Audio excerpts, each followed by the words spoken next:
Gloria a Dios. Aleluya.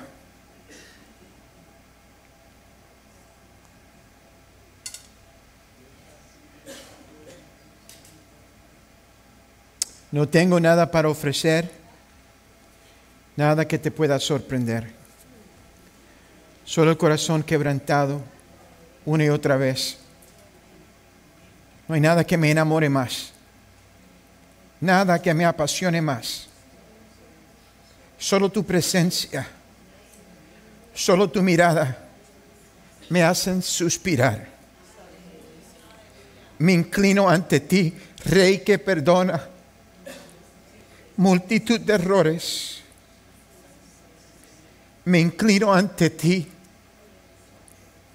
digno, eternamente digno, impresionante y digno. Solo ante ti yo me inclino. Palabras de Marcos Brunet, pero palabras de nosotros esta mañana y de los que vamos a hablar. Los violentos. Los violentos. Vayan conmigo a Mateo capítulo 11. El pasaje que voy a cubrir comienza el versículo 7, termina en el 15. Pero ahora solamente voy a leer el 12, que es sumamente importante. Hay muchos que lo leen y como que no lo entienden, porque reta nuestra impresión de lo que es servirle a Dios. Porque para nosotros servirle a Dios es ser humilde, es tener cierta actitud, y es cierto. Pero hay cierta violencia a la que Dios nos llama. Cierta violencia que es necesaria, que viene del espíritu de un hombre o de una mujer que está quebrantado ante la presencia de Dios, que no puede seguir viviendo normalmente.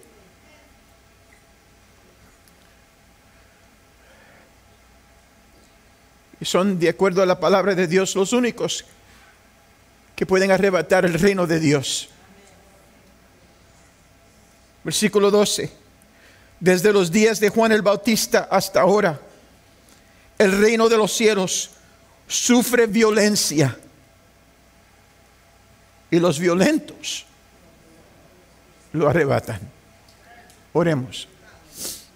Amado, te damos gracias, Señor, por todo lo que tú, Señor, has hecho y está haciendo en nuestra vida. Te pedimos, Señor, que te muevas, Señor, en todo lo que vamos a hacer hoy, en todo lo que digamos, Señor. Espíritu Santo, toma el control de estos momentos que te hemos dado. Todo eso te lo pedimos, oh Dios, en el dulce nombre de tu único Hijo, nuestro Señor y Salvador, Jesucristo. Y el pueblo de Dios dice: amén, amén. ¿Pueden sentarse, amados?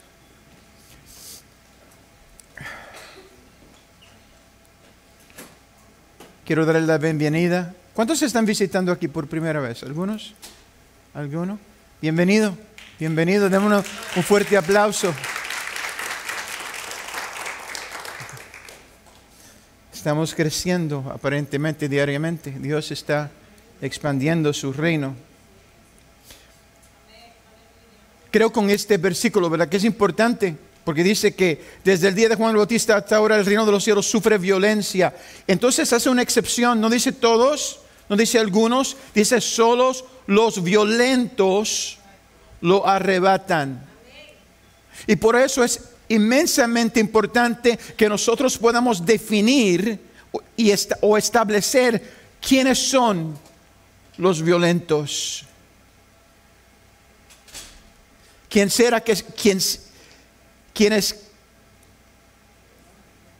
quería que sean, cualquiera que sea, lo han hecho por obra secreta de la gracia dentro de ellos. La violencia que exhiben los violentos no es una violencia común que se observa en la persona típica.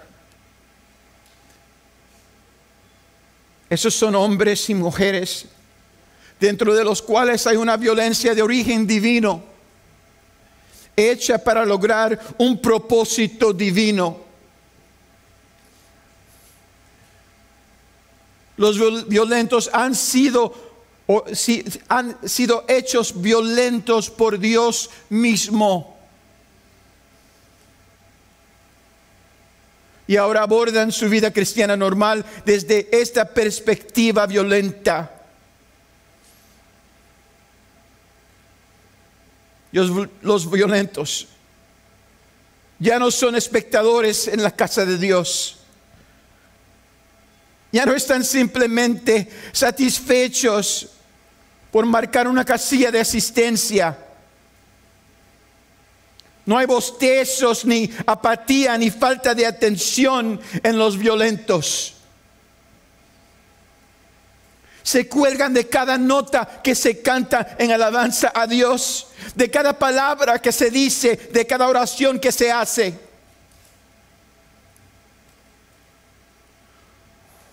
Observándolos nos ayuda a comprender lo que dije la semana pasada acerca del hambre divina.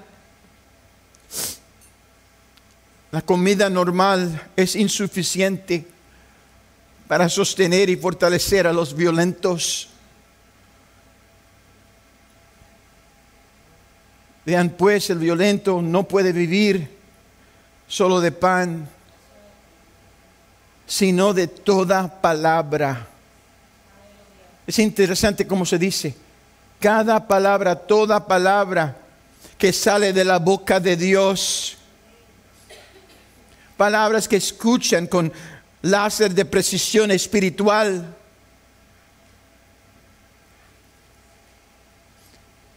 Escuchar a Dios no es opcional para los violentos. Es necesario para que puedan sostener la vida abundante que ahora han tenido el privilegio de recibir y administrar. Es difícil ser un violento, porque estamos en una situación de quebrantamiento perpetuo. Porque reconocemos quién somos y quién no somos. Y que sin Dios nada podemos hacer. La rutina no importa, la religión no importa. No importa. Porque Dios no requiere tu sacrificio. Dios te requiere a ti. Dios te requiere a ti. Las palabras en hebreos típicamente se escriben con 3 letras y se añaden otras letras dependiendo en la parte del lenguaje que se usa, si es un verbo o cualquier otro tipo, pero generalmente son 3 letras. Las 3 letras que se utiliza en el hebreo para la palabra sacrificio es venir más cerca. La palabra sacrificio en hebreo es venir más cerca. Qué interesante que nosotros hemos malinterpretado la palabra y no entendemos lo que es sacrificio.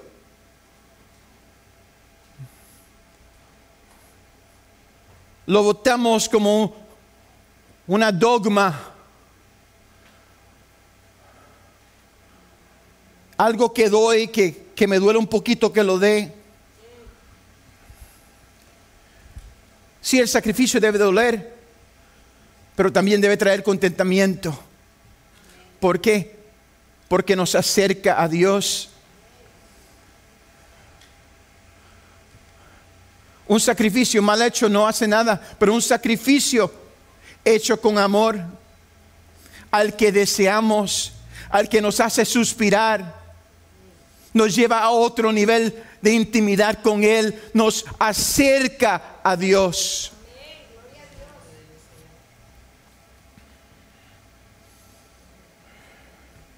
Los violentos son personas que entienden y por lo tanto persiguen la oración genuina. ¿Cuánto le dan gracias a Dios que esta iglesia ora?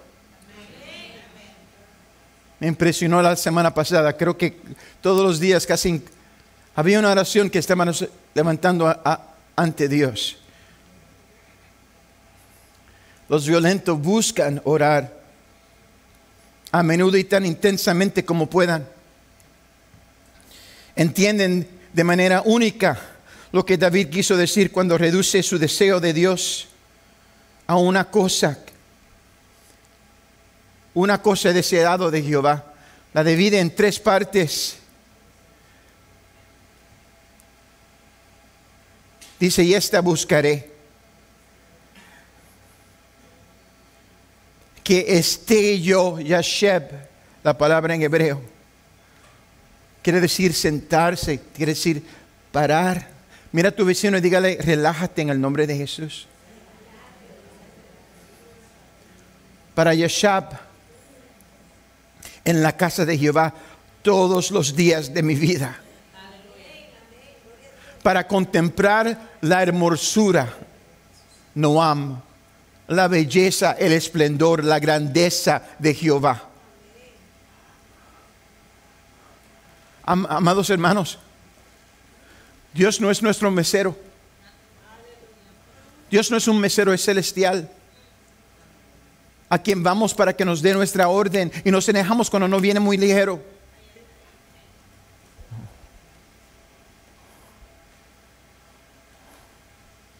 Dios es nuestro Padre. Como esposa, como novia, es nuestro marido, a quien amamos.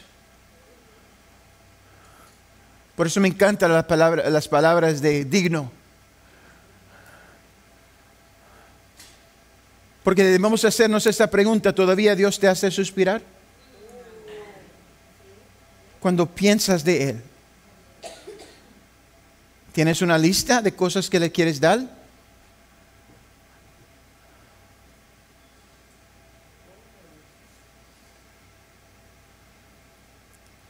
¿Cuántos han estado enamorados? Si son casados, tienen que levantar la mano inmediatamente. Si no, va a enojar a la persona y nos metemos en problemas en consejería.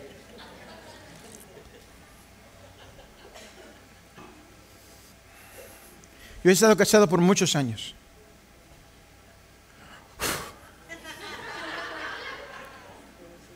Creo que 44, este año va a ser 44 años que llevo casado.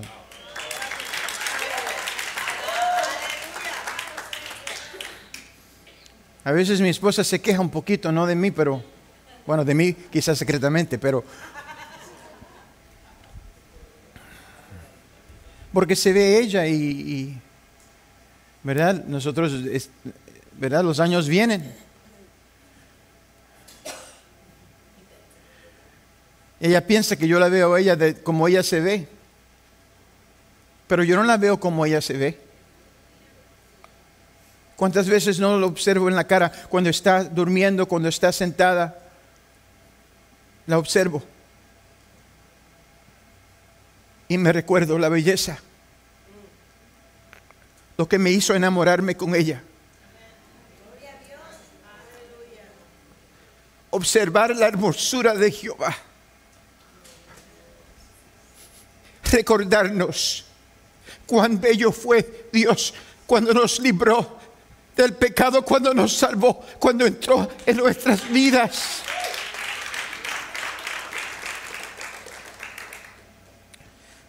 Para contemplar la Noam de Jehová y para vacar, para buscarlo, significa seguirlo, ir tras de él.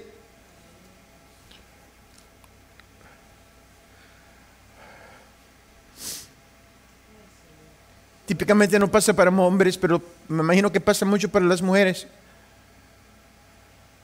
Los hombres típicamente no tienen stalkers, o sea, gente que van tras de ellos. Yo tenía una. En mi vida entera, solamente una que como que yo estaba en un sitio y aparecía ella. Era como el arroz, estaba por donde quiera.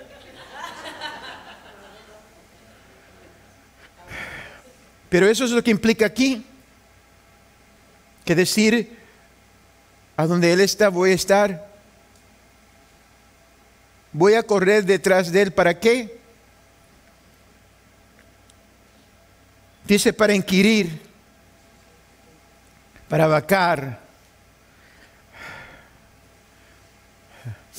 para tomar tiempo con Él y relajarme y hablar y recibir lo que Él tiene para mí.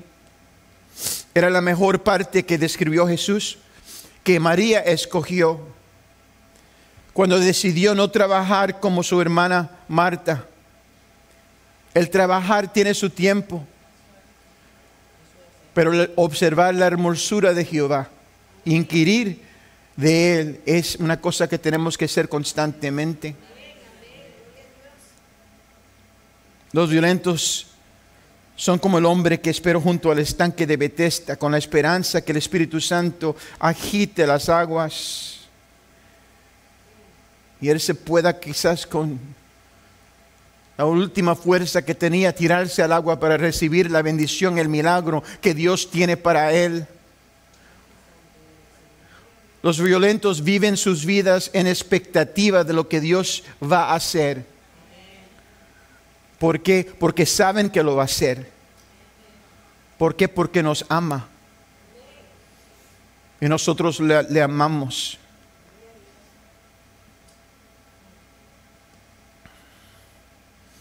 Las oraciones de los violentos no terminan en la iglesia. Se van a casa con ellos, donde continúan buscando a Dios en la oscuridad de sus dormitorios, a todas horas de la noche.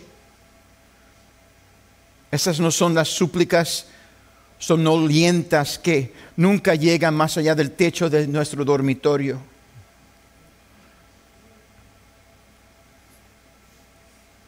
Para el violento o la violenta es un grito desesperado y constante. Un grito nacido del dolor que aplasta el alma. El grito de Jacob. Un grito que da cuenta de la futilidad de todas las demás opciones en nuestras vidas, excepto Dios. Que reconocen la ausencia de un plan B. Para el violento no hay un plan B. Hay lo que Dios me ha dicho, lo que tengo que hacer, punto final. Y si por casualidad muero, me uno al que amo con todo mi corazón. Al que me dio la vida para vivir, la razón de vivir. El violento tiene un clamor que dice: te necesito, Dios, hoy más que nunca. Te necesito más que la vida misma. Y no te dejaré ir, no importa lo que me cueste, hasta que me bendigas. Recogen la palabra de Dios entre sus oraciones para recibir una palabra de revelación, un susurro de la boca de Dios únicamente para ellos. Y una vez nutridos por la palabra, los violentos vuelven y caen de rodillas una vez más, pidiendo la ayuda de Dios para agarrarse, para aferrarse de las promesas que acaban de recibir del Creador del universo.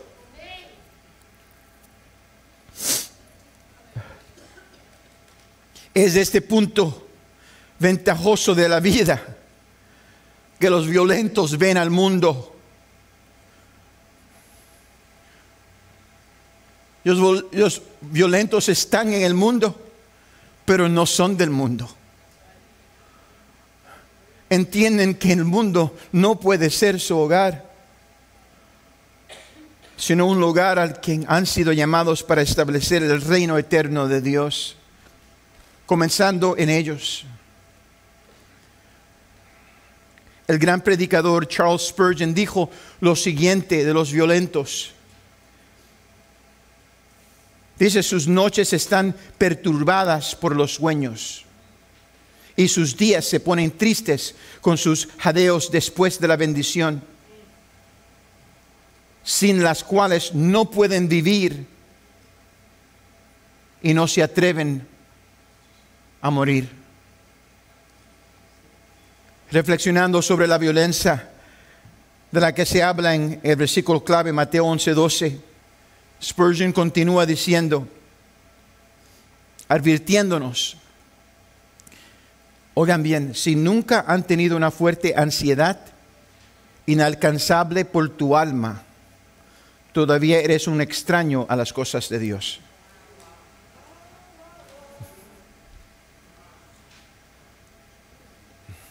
Qué interesante. Si tú piensas que has llegado, que estás bien, has cortado tu comunicación con Dios. O tú la cortaste, o Dios las cortó, el diablo la cortó, alguien la cortó. ¿Por qué? Porque el violento vive una vida desesperada. No solamente un corito, yo quiero más y más de... No un corito. Es un reto. Yo necesito más de Cristo. Necesito más de su poder. Necesito más de su unción. Necesito más de su gracia.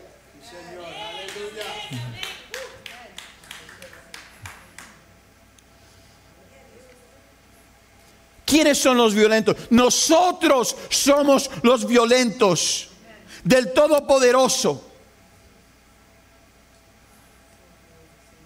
Aquellos de nosotros que no nos conformamos, que no podemos conformarnos con nada menos que todo lo que Dios tiene para nosotros.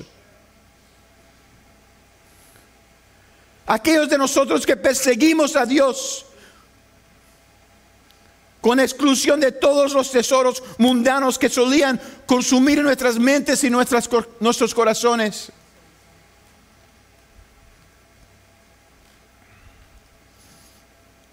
Eso es lo que el pasaje de esta mañana trata de comunicarse con aquellos que tendrían un oído, que tengan un oído para oír lo que el Espíritu Santo le está diciendo a la iglesia.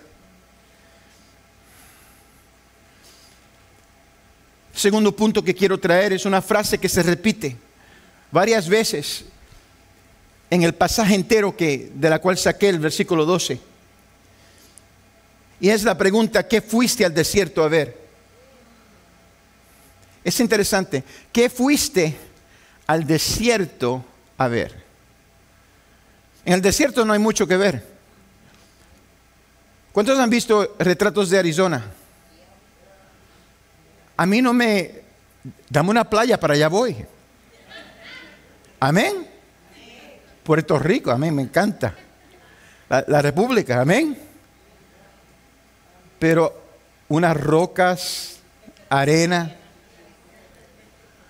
un sol caliente que te mata.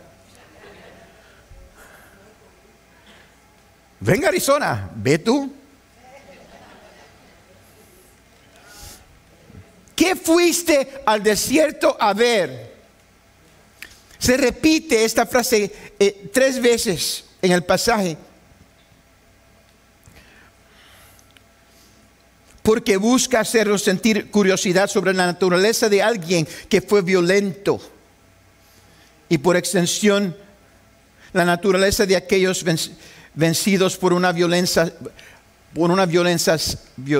santa. Aquellos de nosotros que estamos, ¿verdad?, abrazando o recibiendo esta violencia.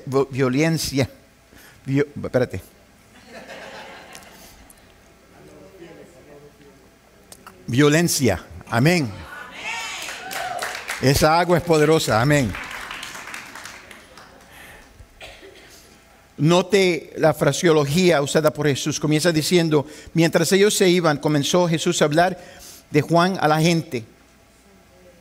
Entonces comienza ahí, dice, ¿quién saliste a ver al desierto? Estaba hablando de Juan el Bautista. Dice, una caña sacudida por el viento. Así se describe Juan el Bautista. Como una caña sacudida por el poder de Dios, por la mano de Dios, representado aquí por el viento. O sea, Juan el Bautista nos deja saber claramente, era un instrumento de Dios. ¿Somos nosotros instrumentos de Dios? ¿O instrumentos de nosotros mismos? De nuestras pasiones, de lo que queremos.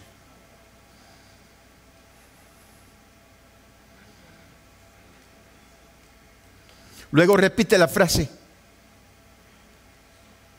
¿Qué saliste a ver en el desierto? ¿A un hombre cubierto de vestiduras delicadas? Dice, los que llevan vestiduras delicadas en las casas de los reyes están.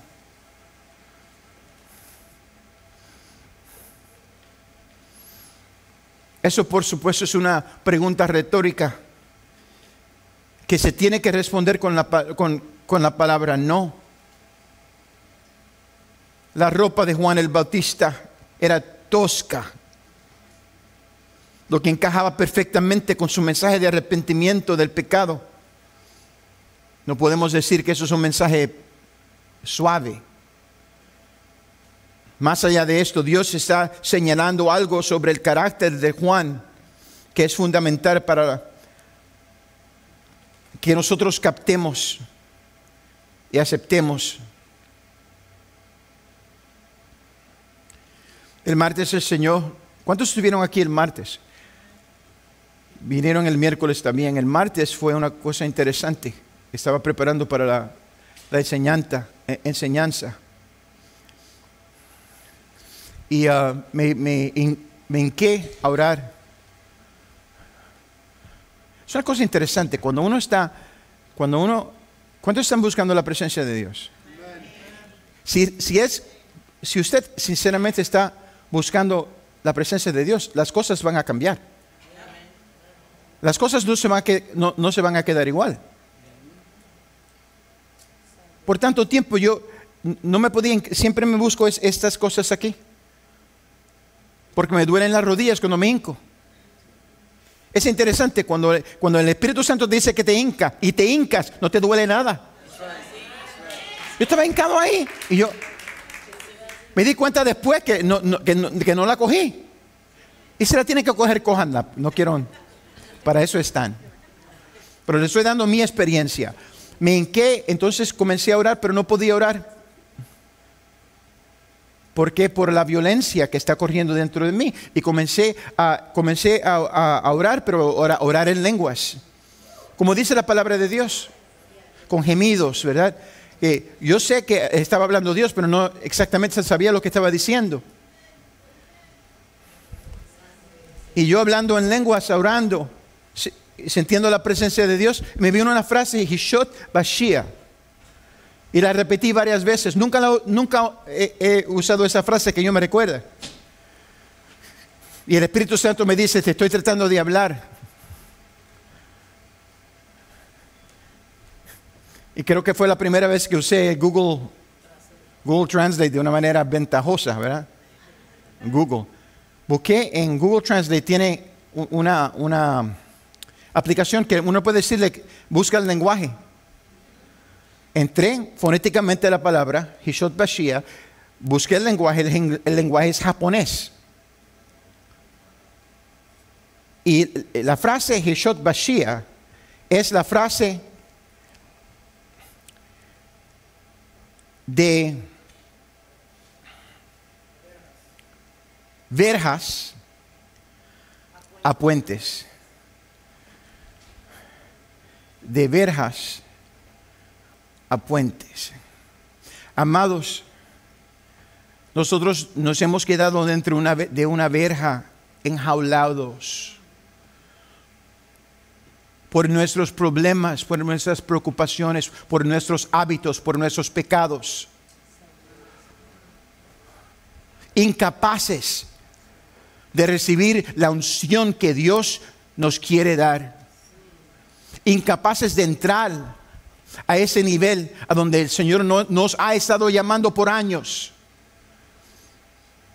Y sentir del Espíritu Santo, porque para aquellos violentos, para aquellos que están buscando realmente a través de sacrificio, es decir, acercarse más a Dios, entrar en la presencia de Dios, a esos Dios va a tumbar, gloria a Dios, la verja. ¿Cuántos alaban al Señor?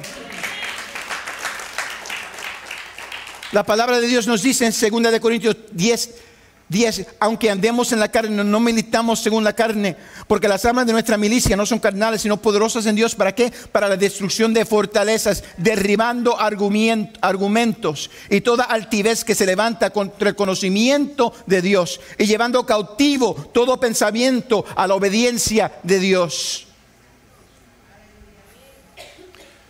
Va a romper esas cárceles, va a bajar, tumbar esas verjas, y con el material que estaban usando, que el diablo usaba para amarrarnos, con ese material va a construir un puente que nos va a llevar a la presencia de Dios. Es decir, por ese sitio pasaste, pero por ese sitio te trajo Dios a Jehová, te trajo a su presencia. A veces no lo entendemos.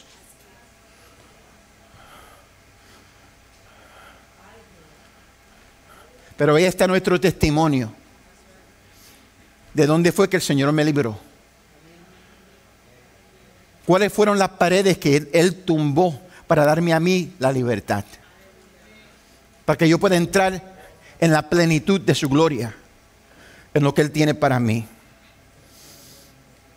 Hábitos, patrones pecaminosos, formas de pensar, rutinas que nos han mantenido mental, emocional, físicamente y espiritualmente en cautiverio, el Señor los va a tumbar. La Biblia comenta anteriormente en Mateo sobre la ropa y la dieta de Juan el Bautista. Dice en Mateo 3:4, Juan estaba vestido de pelo de camello, tenía un cinto de cuero alrededor de su cintura, y su comida era langostas y miel silvestre. No se trataba solo de ropa de moda y una dieta natural, holística y ecológica. Juan no está representado como genial aquí. Por el contrario, se presenta como raro, como extraño. Pero había un método para esta locura. Había otra personalidad bíblica en la Biblia que se presentaba vestido de la misma manera, y se encuentra en Segunda de Reyes, si tienen la Biblia, Segunda de Reyes capítulo 1 versículo 8, dice: y ellos le respondieron, un varón que tenía vestido de pelo y ceñía sus lomos con un cinturón de cuero. Entonces él dijo: es Elías Tisbita, el profeta Elías. Ahora bien, esto es súper significativo, porque en Malaquías 4:5 el profeta predijo que yo os envío al profeta Elías antes que venga el día de Jehová grande y terrible. Él hará volver el corazón de los padres hacia los hijos y el corazón de los hijos hacia los padres, no sea que yo venga y castigue la tierra con maldición. Al decir que Cristo viene pronto, ¿cuántos piensan que Cristo viene pronto? Yo también lo sé. Pero si Cristo viene pronto, van a haber dos cosas. Número uno, va a haber un avivamiento, un restablecimiento. Por eso dice que sus hijos profetizarán. Cuando vino el bautismo del Espíritu Santo en Hechos capítulo 2, ¿verdad? Dice: your sons and daughters shall prophesy. Sus hijos profetizarán. Los varones jóvenes verán visiones. Los ancianos soñarán sueños, tendrán sueños. Hay un restablecimiento de la familia en los últimos días. Amén. Y luego viene persecución. No hay mucho amén con eso. Amados, cada avivamiento en la historia que hemos observado, le sigue una persecución. Estoy hablando de la historia. Amado, el Señor no te va a llamar, llenar del Espíritu Santo y preparar para nada. Nos prepara para algo. Pero ¿cuántos saben que tenemos la victoria en Jesús? Alábenlo, alábenlo.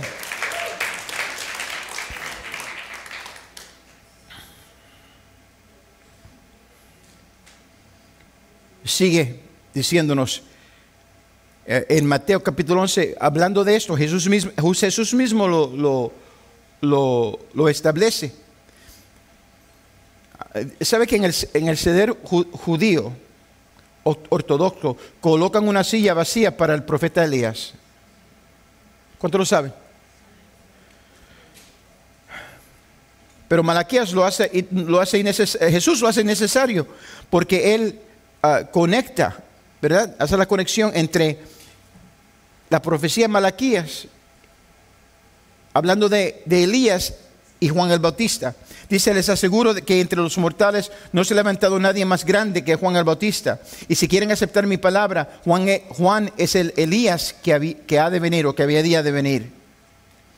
Continuando con nuestro pasaje, Jesús dice, los que llevan vestiduras delicadas en las casas de los reyes están.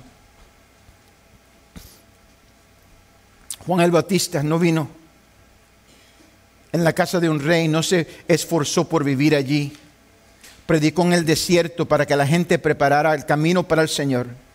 Y es una mentalidad que Jesús sugiere o necesita que nosotros como seguidores de Cristo también imitemos hoy. Tenemos que dejar de impresionar al mundo y concentrarnos en impresionar a Dios. Vuelve y repite la frase. ¿Pero qué saliste a ver? ¿A un profeta? Sí. Os digo, y más que profeta. Entonces Jesús nos dice que Juan el Bautista era de hecho un profeta, pero no cualquier profeta. Lo diferencia de todos los profetas que vinieron antes de él. En la siguiente declaración dice, porque este es, hablando de Juan el Bautista, de quien está escrito, yo envío el mensajero delante de ti, el cual preparará tu camino delante de ti. Por supuesto, la conexión a Malaquías 4:5. Y dice, de cierto os digo que entre los que nacen de mujer no se han levantado otro mayor que Juan el Bautista, y sin embargo, él es más pequeño en el reino de los cielos. El más pequeño en el reino de los cielos es mayor que él. Aquí Jesús, ¿verdad?, felicita a Juan, pero luego matiza el cumplido diciendo que aquellos más pequeños en el reino de los cielos, iludiendo a nosotros como meros seguidores de Cristo, son de alguna manera mayores que Juan el Bautista. Y continúa diciendo, y desde el día de Juan el Bautista hasta ahora el reino de los cielos sufre violencia y los violentos lo arrebatan. Todos los profetas y la ley profetizaron hasta Juan. Y si quieres recibirlo, él es aquel Elías que había de venir. Jesús ahora traza una línea divisora clara entre los profetas del Antiguo Testamento y los del Nuevo Testamento, comenzando con Juan el Bautista. Los profetas del Antiguo Testamento profetizaron hasta que Juan el Bautista aparece en la escena. A partir de entonces Juan comienza una nueva generación de profetas que vienen en lo que la Biblia llama el espíritu y el poder de Elías. Por eso es que Jesús dice, búsquense conmigo en Lucas capítulo 1, versículo 15. Dice, porque será grande delante de Dios, no beberá vino ni sidra, y será lleno del Espíritu Santo aún desde el vientre de su madre. Hará que muchos de los hijos de Israel se conviertan al Señor su Dios. Él irá delante de él con el espíritu y el poder de Elías, para hacer volver los corazones de los padres a los hijos y de los rebeldes a la prudencia, de los justos para preparar al Señor un pueblo bien dispuesto. Es para la preparación del pueblo para la segunda venida de Jesús. El último punto, vamos a terminar con eso, es que así como Juan se movía en el espíritu y el poder de Elías, así deberíamos hacerlo nosotros también. Así deberíamos ser nosotros también.